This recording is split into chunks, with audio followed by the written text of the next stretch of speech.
Hi, my name is Casey Treasure, and today I'll be talking about why children in low income families should receive funding from the government for medical issues. So, I like to compare like real world experiences to like figurative, like metaphorical things like that. And so, I decided to compare this to the game of rock, paper, scissors.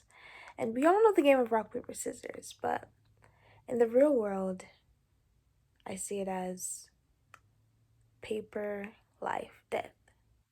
And it sounds extreme.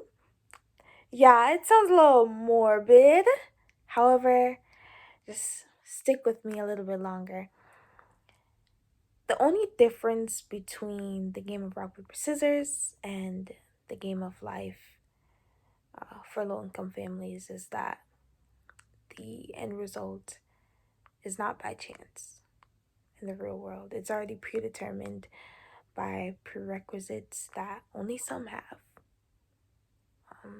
And other families don't meet the criteria, and so they already lost before they even began. And so some might ask, like, why even play the game? But it's a game of life.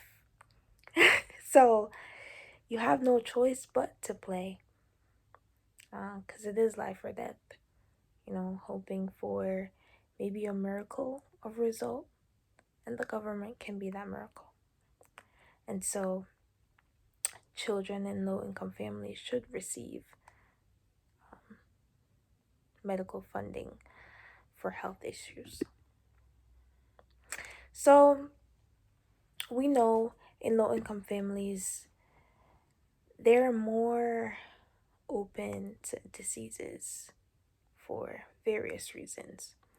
They're at the forefront of illnesses because of living in rural areas, close-knit areas, having to use public transportation, having to use any public materials, having to share items, not having clean water, healthy food. And so, as soon as an illness goes around in the air, it's like they're the first to catch it. It's like being on the front line of the war every day of their lives. Just think about it. The front line every day. Every day. You don't get a break. You don't get a break. And so the government is able to take them off the front line for a little bit and just prevent some of the issues going forward that could help them psychologically, physically, and even down the line of their generation. And we can see that, well, I'll talk more about um, the life expectancy difference between people in the higher percent and the number 1% financial stability, and people in the lower percent.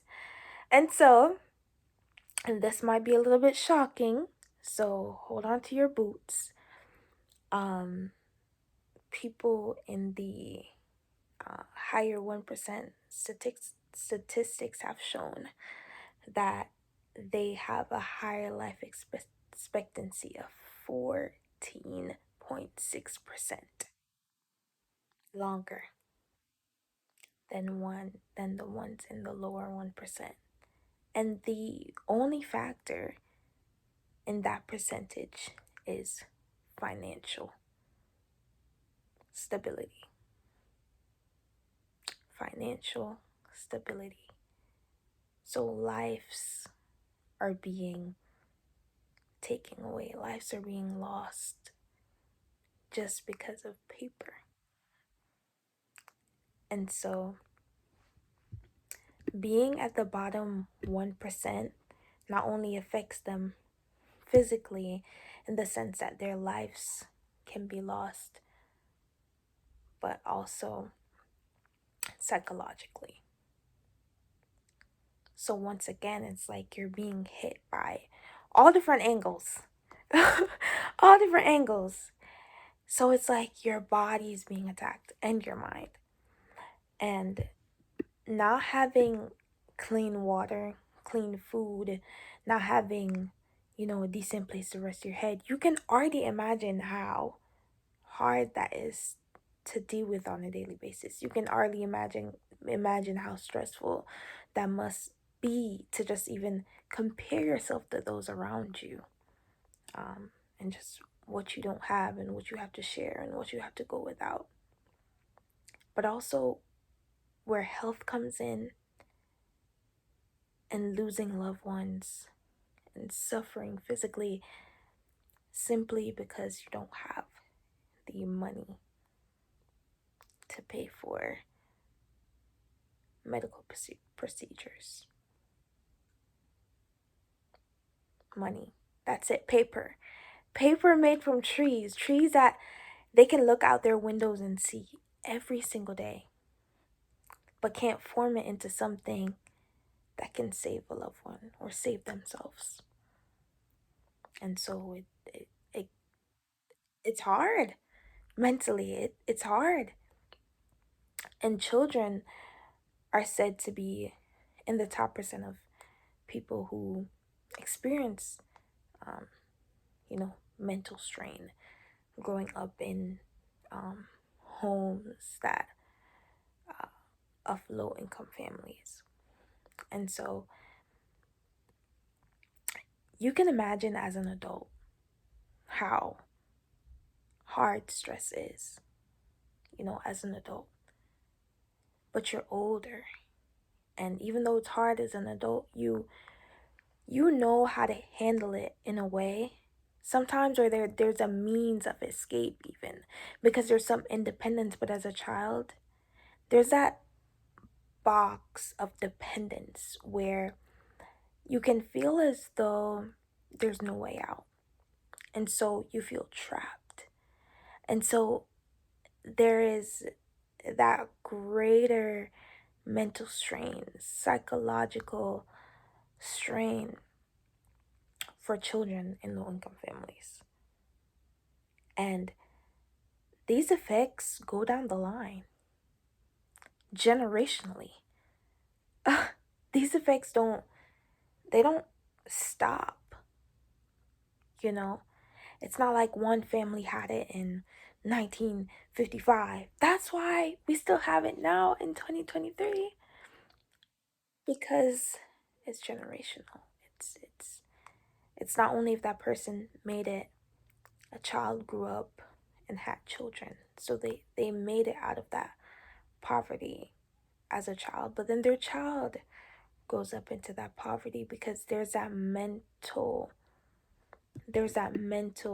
transfer, because it goes from generation to generation, um and it causes, you know children to, I guess, limit themselves in a way. So mentally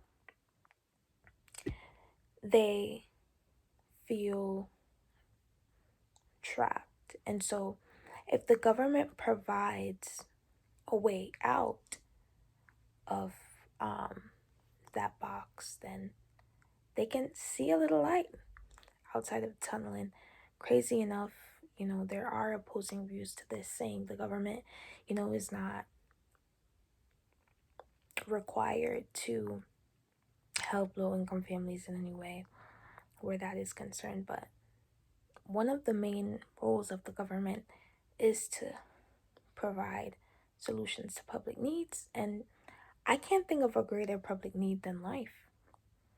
And so if they can't help to fix that, then, well, you know. And so I think that would be a good first step, helping children from the root. And so we can help generationally.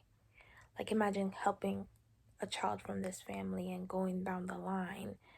It it helps the children of that child when they grow up, and then the children of that child when they grow up, and then the children of that child when they grow up. And so, financial abundance shouldn't be the reason one stays alive. It shouldn't be, a lack thereof shouldn't be the reason a child from a low income family dies. And so the government should provide medical insurance for children in low income families. So there are plays in the game called life, like the wealthy man, that always lands on a win. Can land on a win too. Can land on life.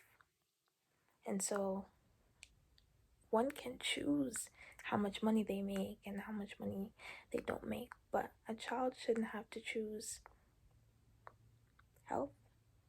They shouldn't have to choose life. And so the government should provide medical insurance for low income families. Thank you.